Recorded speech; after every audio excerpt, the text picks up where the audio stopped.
Alright, we have one more thing to look at to help you with this project, and this is contingency tables and chi-square goodness of fit, or not necessarily goodness fit, but the test for homogeneity or independence. And this is particularly for question 11 on the assignment, the distribution of F0, F1, F2, F3 plus tornadoes in the alley versus the rest of the United States. So let's see how we can do this in StatCrunch. We've already got our binned F scales from video 1, from part 1. Saw how to do that, and we have our alley indications.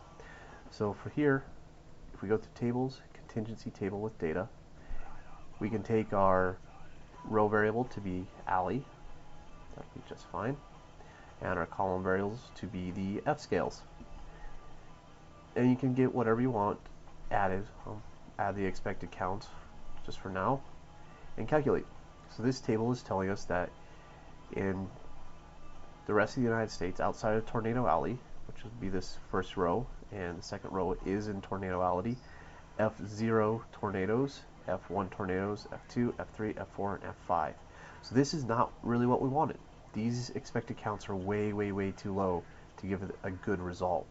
So, and this is because my columns are F scale. What I really wanted was this bin F scale. So I'm going to edit this, come back to column variable. Instead of F variable, it's the bin F scale. Calculate, and now the change has been zeros, 1, 2, 3 or above.